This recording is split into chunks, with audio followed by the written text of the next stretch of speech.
And we're back. Hopefully everyone had enough time to run to the bathroom and get their coffee or whatever they needed to get.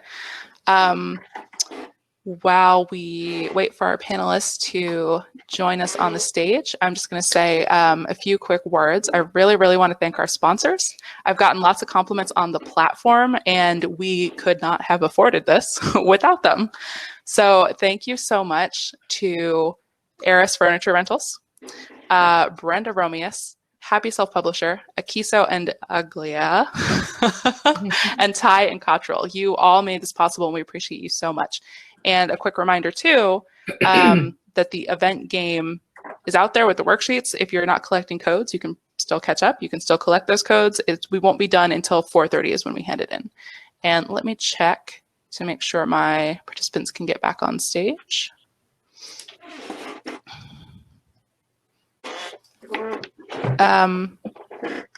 Okay. And while we wait for Tracy, I'm going to go ahead and introduce our moderator.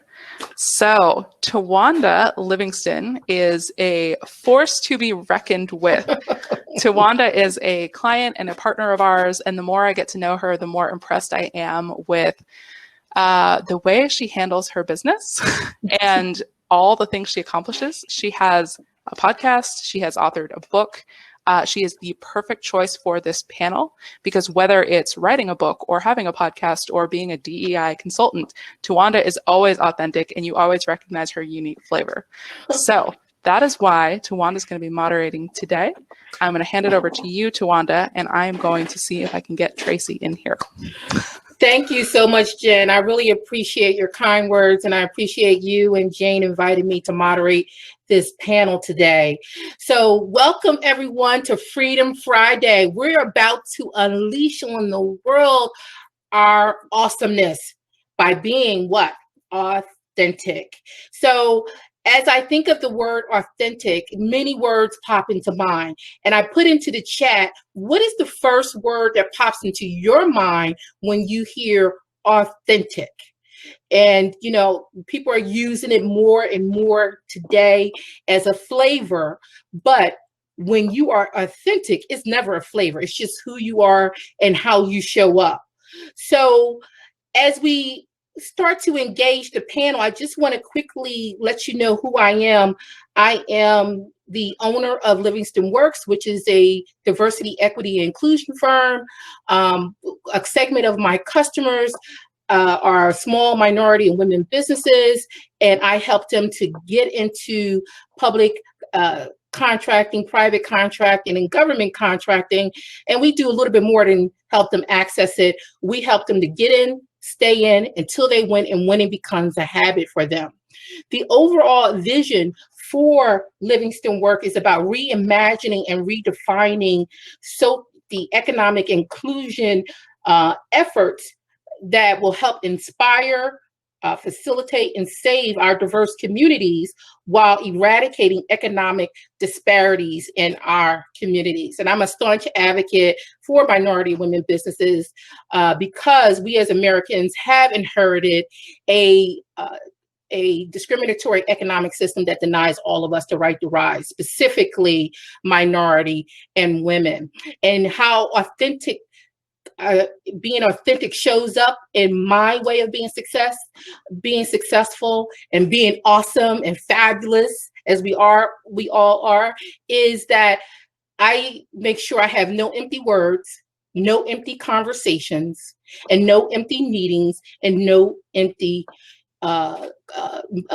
opportunities. So I feel that with all that I am, and I bring all that I am to the table to walk worthy in this life. So as we start to bring on our guests, I want you to think about the fact that we as a society have been trained to be adaptive, to fit in, and to wear many masks at many times.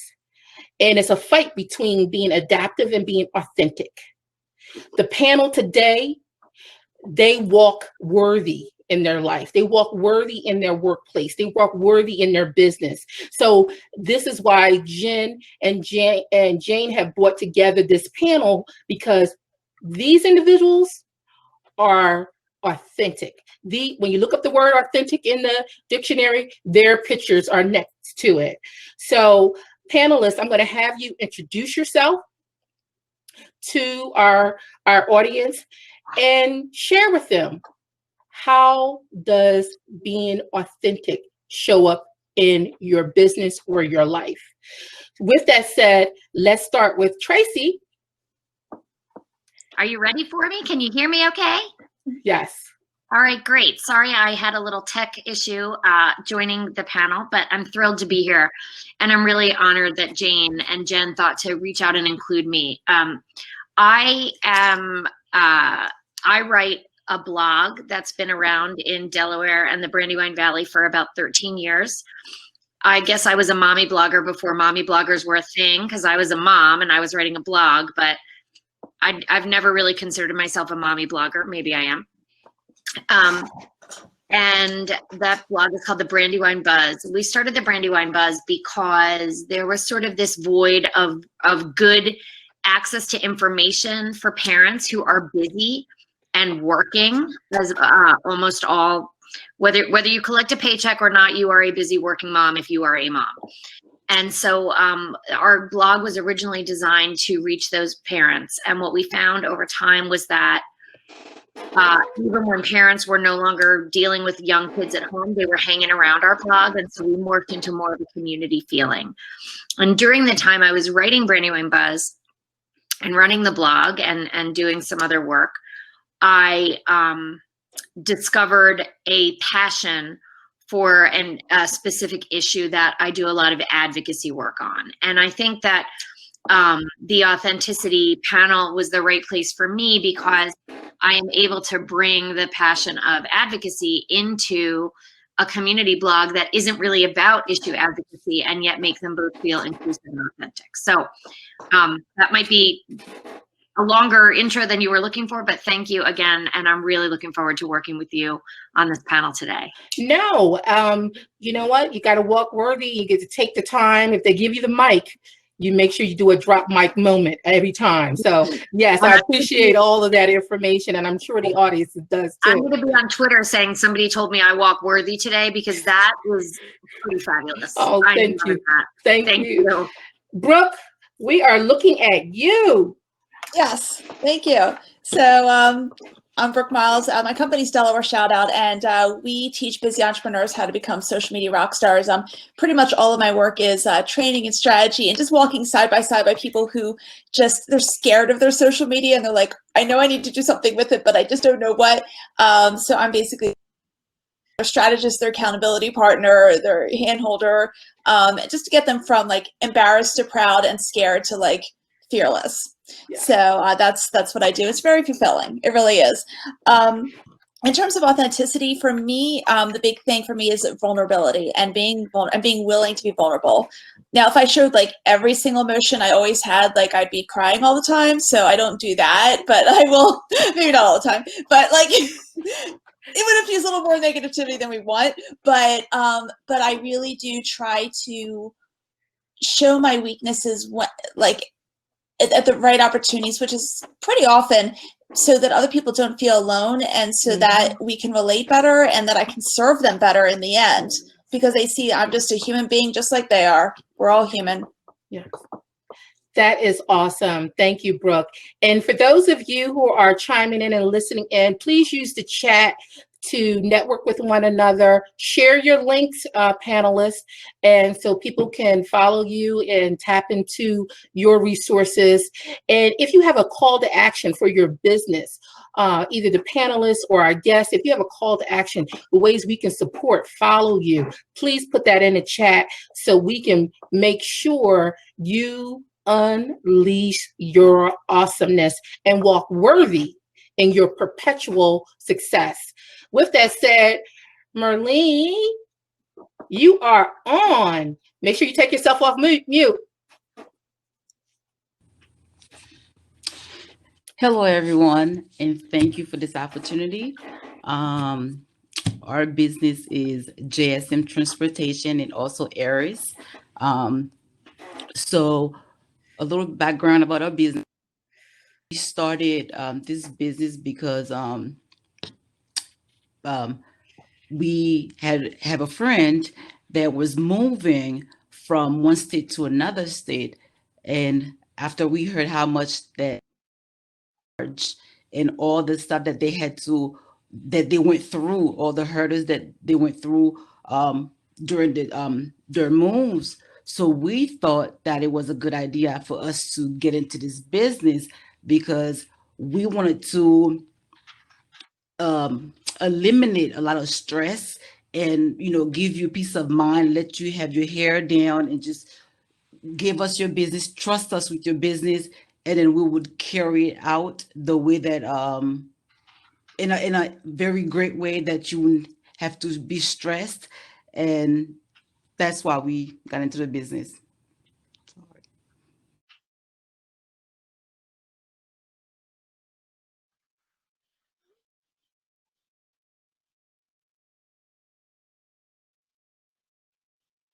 Arlene, how do you bring being authentic to your business? Can you hear me? I apologize. All right, so we bring that into the business by being real, by being 100% real. So we don't cut no corners. We just tell you upfront exactly what we're gonna be doing for you, and we delivered. That's how we use authenticity into the business. Great. Thank you. Thank you all for sharing that. And thank you for introducing yourself. So let's hop right into this deep conversation about being authentic. Because as we know, from the time we were born, especially in American society, we are trained to adapt, to fit in. So how do you take off all the masks that we are supposed to wear every day in our work, in our life, and start to live your life out authentically? Well, I'll jump in with that because I think that my business, unlike the other women who are I'm lucky enough to serve on this panel with, is really about authenticity. Where Brooke, who is so good in her work, does a great job of helping people share about their authenticity. Mm-hmm. My role is kind of sharing about my authenticity and really exposing and encouraging women, mostly moms, but I say moms, but also parents, because we have a lot of people who don't specifically have a gender they identify with, who subscribe to and interact with Brandywine Buzz. Really focus on helping people realize that who they are is perfect and good enough, and you do not have to be all the things to meet and succeed and achieve the great things you're trying to do. Mm-hmm. And we frame that mostly in a parenting environment, but I think it can be extrapolated to be in all the other environments, right? In all the work we do, whether it's the heavy work of parenting, mm-hmm. What could be a bigger burden than that? Raise a good human. Mm-hmm. Create from scratch a human being and make them successful in the world, mm-hmm. using only your love and whatever tools you have. It's the biggest job any of us will ever do. And yet we're expected to do it at the same time we're doing literally everything else. And that's hard. Yes. And I think admitting that that's work is part of being authentic. Yes. And I agree, Tracy. And I just wanted to say that from a child, I was lucky enough to have a very young mother who was very wise. And what she told me to prepare me for going out into the world is that I did not have the complexion for connection. I had the gender that hinder, and then I had the pedigree that disagree with society considers the people that should be successful. Even with all that against me, I still can walk in greatness, and I can still to live out my purpose, and I can still be the president of the United States. And it's because I had such a wonderful mother and strong women figures around me that I took the bars off, because it was too heavy of a weight to try to mask who I am every time I walk into a workplace, every time I have a meeting. I'm going to show up, guess what? A Black woman who is confident in her abilities. And I hate to say this, I don't know if I should say this. Here, I was finding that in the workspace, mediocre white males were being promoted over me only for me to do their work and help them be successful. So again, making sure that I know who I am and not having to wear that weight of that mask and that challenge that society puts on us. And it is not a challenge, it's a must they put on us to adapt, to have that adaptive mindset. Brooke, what are some of your thoughts around how do we take off these masks and live our best life? Well, from a professional standpoint, I was actually looking for a piece of paper because I went to draw a diagram for you, and I couldn't find something that didn't have like scribbles everywhere. But imagine, like those Venn diagrams where you have like the circles that overlap. Well, okay. Well, imagine there are 3 circles. So, and they all come together. So circle here, circle there, and one below, and then they all intersect in this one point. Okay. So the thing that you should pursue in life from a career standpoint is something you have passion for, something you're great at, and something people pay for. Okay. And it has to have all 3. Okay. So what happens to a lot of us is we find something that people pay for and that you're good at. And there are a lot of things that a lot of us are good at, but we don't want to do it for a living, So make sure you have the passion, and just remember, life is too short to live up to other people's expectations, to do things you don't like to do. Not, you can't be like completely selfish. It's like, if I really want to do everything I want to do, I would just have my family live in a cardboard box, because I would just be like, just eating bonbons all day. But, so you have to take some responsibility here. But the point is, okay, I'm exaggerating, but the point is that, but make sure there's that passion in what you do. Yeah. So that's my insight. I think too that you absolutely have to have passion, because if you don't have passion, why bother? Yes. To your point. Yes. But I also think you need to also be unabashedly who you are, right? Unapologetically who you are, proud of who you are. If you wouldn't do it, do something, whether it's write a blog, promote a post on Facebook, comment on someone's thread as your own name.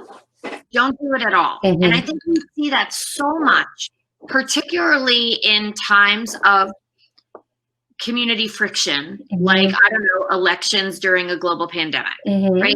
We see so often people who they maybe have an unpopular opinion, or they don't agree with the mainstream zeitgeist, and they don't take ownership of that. And I think that inauthenticity, right? Hiding from your true beliefs is part of what makes inauthenticity so rampant. Yes. Yeah. We have a lot of opportunities to be who we are and who we are not publicly. And there's a lot of conflict around that. Yes. Yes. And I totally agree with you ladies. You are doing a disservice when you don't bring your authentic self to your work, to your life, to your business. I am so passionate about what I do for minority and women and small businesses that I had decided a long time ago, thank God, that I was going to leave a legend from the womb to the tomb, because I was put on this earth to deliver on that purpose, and to be passionate about it, and to be an advocate for minority and women businesses and small businesses in spaces, rooms that they were not allowed to be in, to dismantle economic ladders, because no one needs to be on the bottom so someone can be on the top. And I do not talk about leveling the playing field for small businesses and minority and women businesses, because that playing field was not designed for us to win on. That we inherited a discriminatory playing field. We need to re-engineer that, and I'm unapologetic about that. And guess what? Not everybody wants to hear what I have to say, because they want to live a guilt-free, shame-free existence. And that in doing that, they're either passive or active participation, or active participants and discriminatory and biases that hold women and minorities back in the workplace and in business. So being authentic, having the unpopular opinion, and being able to have a platform where you can speak about your opinion. Think about it, to free slaves was unpopular. Women having the right to vote was unpopular, so someone had to say, you know what, this is wrong and I'm willing to stand up for it. And that's exactly, for me, that's what it's about, being authentic. See, I don't care who gets the credit, it's the purpose that's driving me, because my job is not to seek fame. The only fame I want is to make God famous. That's my goal, is to make him famous. But I need to help people who have been systematically held back. I was always born to be an advocate. And so I can't hold back myself from being authentic. However, we can't bring our sloppy selves to work, right? So when some people think being authentic is showing up on virtual meetings for their organizations and business in sweats and do-rags on their head, or scarves, and just looking unkempt. That's not what I'm talking about. I'm talking about bringing your greatness, your purpose, your passion into the workplace, and unapologetically being able to voice your opinion. So as we consider being authentic, what are the top 3 things you could recommend to the audience to help them be authentic? Wow, 3? Well, as many as you like, Tracy. We weren't prepped with that question, Tawanda. Well, one powerful thing that works for you, something that works for you to help you do that self-check and say, no, that is me trying to be compliant and having that disease to please type of mentality, as opposed to, here's my authentic mind and here's who I truly am. First of all, whoever out there wants to start a new business, I want the daily Tawanda. With I want a morning text, or like a page-a-day calendar with what did you just say about this? I want it all. I can't wait to go back and watch this so I can write it all down. I think that, see, people are into it. The people in the chat are saying the daily Tawanda is there for them. I think that the path to authenticity, right, and really fulfilling authenticity. To your point, it's not showing up like bedhead. I rolled out of bed like I woke up like this. It's being the best version of yourself. And I think part of the best version of ourselves as women has always been to be told to be kind and polite and feminine. And I believe you can be all of those things and still be super authentic and powerful and assertive, but you need to do it by listening first.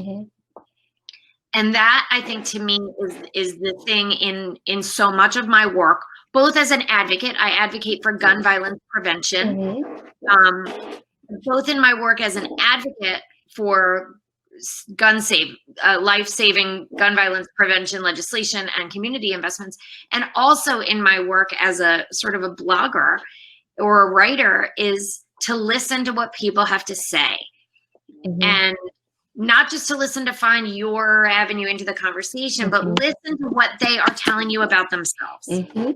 There are going to be so many people out there who don't want to hear you. They don't want to listen to you. Then don't talk to them. Be authentic somewhere else. Your time is more valuable than that. Yes. So that is my 1, 2, and 3. All right. Listen to what people are telling. Trust people when they show you who they are. And speaking of listening, Tracy, it's not only do you want to listen to people, but you want to listen to that internal instinct in yourself. I think people don't listen to their instincts, especially women. We'll get this terror standing on the back of our neck, but in order to please somebody, we will become a shadow of ourselves. And I say, why settle for being the shadow when you are the substance? So again, listening to yourself, having that instinct. Your instincts were put into you for a reason. And when we go against them is where we are not being authentic to ourselves. What about you, Brooke? Two things. First of all, for me, self-effacing humor. Anytime you can kind of like poke at yourself, and we all have material on that. It's really good. And if you see some of my videos, I'm poking fun of myself usually. But the other thing is, and I'm going to play slight devil's advocate here, if I'm going to be totally authentic here. Okay. So I think sometimes you have to pick your battles. Okay. So for example, there are times I will pick my battles is, let's say someone is an entrepreneur sharing something that I know is totally bad for their business. And I know that they're going to completely disagree with me, or I know I'm going to say something that's going to offend them from a business standpoint, but they need to hear it. Okay. I will do that. Okay. But if it's something, political that I just disagree with, I'm just like, I don't have the energy. It's just, and I'm not going to say I agree with them. Yes. I'll just kind of let them speak. And, to Tracy's point, it is always helpful to listen to people. And even if they have a completely different viewpoint, you could learn something, or you might have learned a fact that you just didn't know because whatever. And you can kind of add that to your inventory of how you perceive life. But I pick and choose my battles. I really do. But the times that I feel very passionate about that, dude, this person's going to mess themselves up if I don't speak up. I'll do it. I'll do it. The other thing I also speak up is, and for those of you out there who are in business development, or you run your own company, which is you're totally in business development. If you are talking with someone who is a potential client of yours, a potential customer, and you just know you get along with practically everyone, but once in a while you run into someone that you just know you're just not going to click, and you just don't see it going well. I've learned to stand up and basically say, you know what, I think you're going to do better with so-and-so, or I just think that we're not going to jive, and it's really, and I'll say relationships are important to me, and I don't even want to take your money. Yeah. So here's where I think you go instead. So those are the times I will speak up, and then other times just like let them rant and rave. It's not going to have an effect on things in general out there. Just like, and then I just go home and have peace. Oh, so, I totally agree. I totally Yeah. agree. I think that talking about what Brooke has just stated, absolutely, I know you're playing devil's advocate, but I actually agree with everything you just said, was that not everybody can accept all this awesomeness that you bring, right? All this greatness that you bring. However, you want to be an influencer. And so in order to be an influencer, you have to meet people where they are and bring them along. And that doesn't necessarily mean that you have to agree with everything they state. As a matter of fact, your job as a consultant, if you're really doing your company and business and your client a favor, you are doing good business, you need to tell them what they need to hear, not necessarily what they want to hear. There's too many yes people and groupthink that's going on. We need to break that cycle. And I also agree that what you stated, Brooke, was that battles. I believe in picking battles small enough to win and big enough to matter, because you can't fight every battle on every front. You can't. You just can't. You can't be the awesomeness that you are, fighting all battles and spreading yourself thin. You want to bring your total self to your client, to your life, to your children, to your family, and live in those moments. No empty moments, no empty words, no empty conversation. Everything that you do has value and can influence folks. So I'm not sure, Jen, if I'm on time or not, but I do want the ladies to share with our audience. There had to be a time in your life that you regret. We shouldn't have any, but there was a time in your life where you regretted not being your authentic self. To help our audience appreciate your journey to being authentic, can you share one of those moments? I can start with a time that I wasn't authentic, and by the time I became authentic, it really made a difference. And this was about almost 20 years ago, and completely different life. And I was actually doing Pampered Chef and stuff like that. And I just started, my first son was born, and I quit a pretty lucrative job to sell kitchen tools, and stuff like that. And everyone told me, oh, you're going to fail. And you know what? The first 3 or 4 months I was struggling. It's it was hard to get bookings. I was what I do. I can't believe I quit this job. You know, I know I love my son and everything, but like, you know, I'm being really irresponsible. And I was just struggling like no one's business. And I was at a show and I'm just like trying to do my thing. And the thing about the problem, it turns out, was, you know, Pampered Chef would give you a script practically, say, oh, say this and they say that. So you're kind of like script. It's like da da da da da da. Well, you know, who likes that? And so I was in the middle of the show and I think I just broke down. Like I didn't break down, but I just kind of like snapped. And I was like, I started getting snarky and saying what's on my mind and blah, blah, blah. And I got like 2 recruits and 4 bookings. And I'm like, wait a minute, I think I'm onto something here. And I kid you not, it ends up being a fantastic Pampered Chef career. I ended up like in the top 1.5% of the company. Like I spoke at their national conference 3 times, once for sales, once for recruiting, one for team building. And you know what? It would not have happened if I just didn't realize that why don't I just like say what wants to come out of my brain and not someone else's brain, you know? So that was huge. Yeah. And that really affected the rest of my career. Yeah. Yeah. And Tracy, what about yourself? Well, so I'll share in a slightly different angle, because again, the blog lifestyle is already so focused on authenticity. Like, and I really think if you write a blog and you're not authentic, you're in the wrong line of work. Right? You should be doing something else. But I find that I fairly regularly, not all the time, but I fairly regularly experience some censorship where people will reach out to me privately in a direct message or an email back to the Brandywine Buzz platform and say that they don't like something that I said. And I find that is the place where my authenticity is the most challenged. Because if people don't like you, that's hard. Right? People don't like you. Everybody wants to be liked at the very core. We want to be liked. We want people to appreciate us. And again, when we're monetizing our personal life, we want to make sure that we're successful. So we don't want to run around pissing everybody off. I mean, politics aside, I'm not on Fox News, right? Like I'm trying to reach like real people in the real world. Yeah. But I think that fake child in the flower moment. But there are people who reach out to me, and I find that is the place that challenges my authenticity the most, because what I originally always want to write back, like, I'm so sorry I offended you. I also kind of want to write back and say, get your own blog. This is not I'm not here to make you happy. I'm not here to elevate you. If you assimilate to the work we do and you want to come along for the ride, welcome. There is room for you. But I'm also not here to make you happy. And I think that some people are so uncomfortable with being uncomfortable that they reject the source of that discomfort, or they look for a source that isn't internal, right? And I think that you have to get a little comfortable with being uncomfortable on your journey to authenticity. Yes.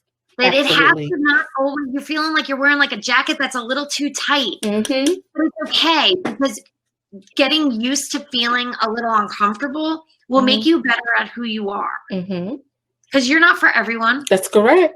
That's correct. Not any of us are. None of us are for everyone. But if we do what we do well, we'll find who we are for. Yes. Absolutely. And there is room for everyone. Absolutely. In this world. Absolutely. Absolutely. And I truly agree with you, ladies. I know I could speak to one incident in my career when I was in corporate America and my boss was stealing my ideas as her own. And I was in the meeting where she was presenting my ideas, and one of the executives that were above her said, "That's not your idea. That's Tawanda's idea." And I literally, if, you know, the amazing shrinking woman happened in me in that moment, because I really wanted, it was the program that I wanted to be put in place because I knew it was going to help. But the messenger had offended some folks in the room. And I just stated that it's all of our idea. We collectively, you know, came together. And I regret that moment, because what happened was, because I tried to make myself small, it came out in different ways. Like I became passive aggressive, you know, and it showed in my attitude, even though I was like, oh, hey, well, you know, thank you, blah, blah, blah. And you know, being that fake, it's that weight of it all. So I immediately, you know, I got some mentors, and most of my mentors, for those who know, most of my mentors, 99.9% were white males from West Point.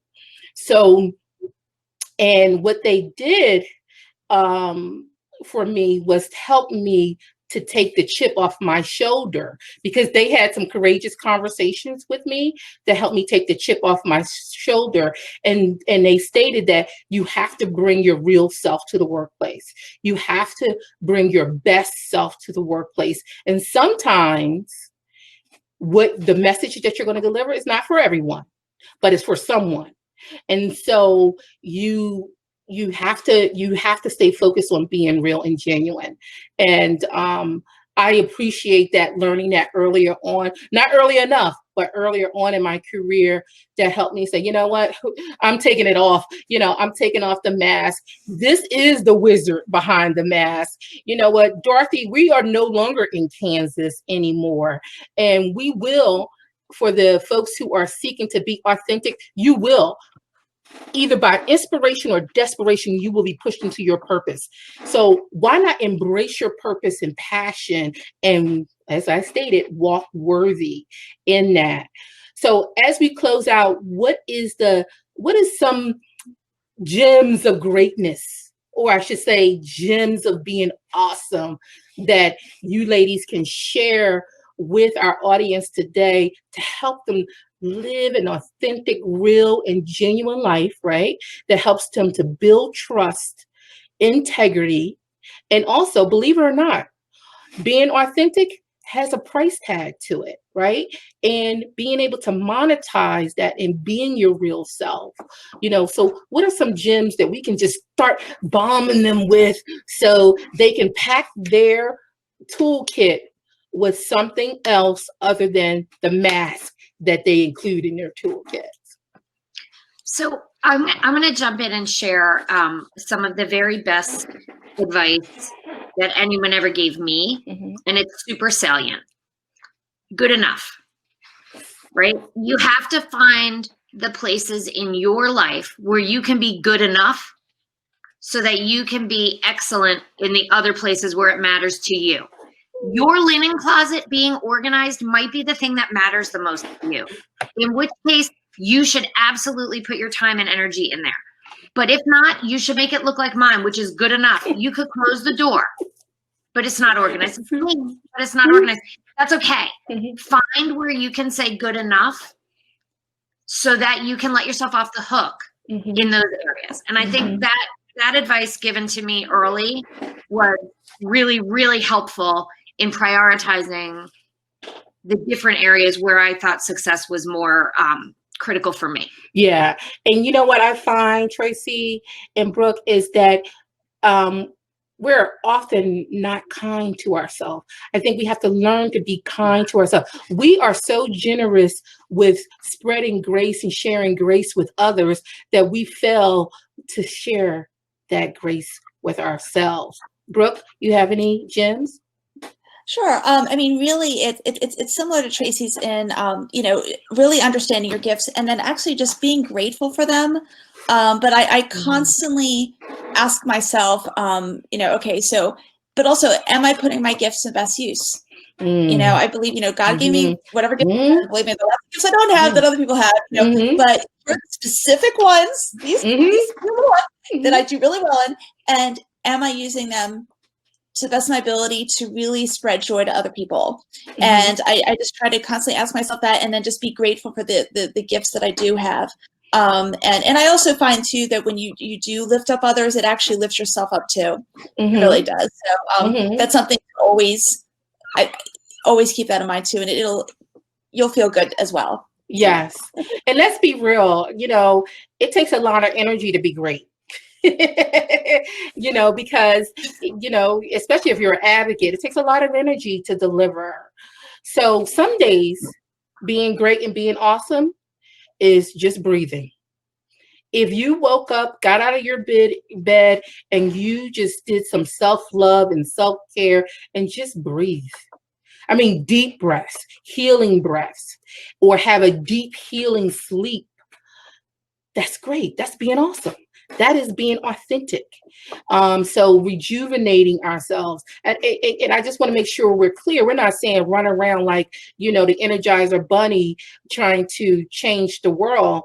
But we're saying that what we put out, whatever that is, whatever we focus on, it may start as a ripple, but it will end up creating a tsunami impact on the folks that we are trying to help. That's if you have laser focus and if you just wake up and just breathe and be your best authentic self. My panelists today, Brooke and Tracy, have brought you all the real deal about being authentic. So make sure you follow them on their social media pages and make sure you support their organizations.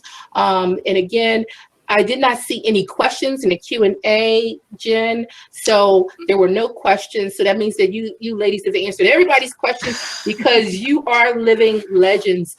And I would encourage you to continue to be a success on purpose. Jen. Game code. Go, game code. Guess what the game code is? Authentic. I'm typing it in.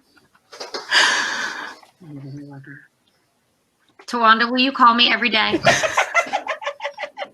Oh my God. You know what? I was Don't get Jen started. She has I was listening and I was like, spoken word poetry. It's called Tawanda-isms, and that's what they are. They're all my Tawanda-isms. This is a real thing I could have. You know what? Send me your address, and I will mail you a copy for you asking about Tawanda-isms. I'll mail you a free copy.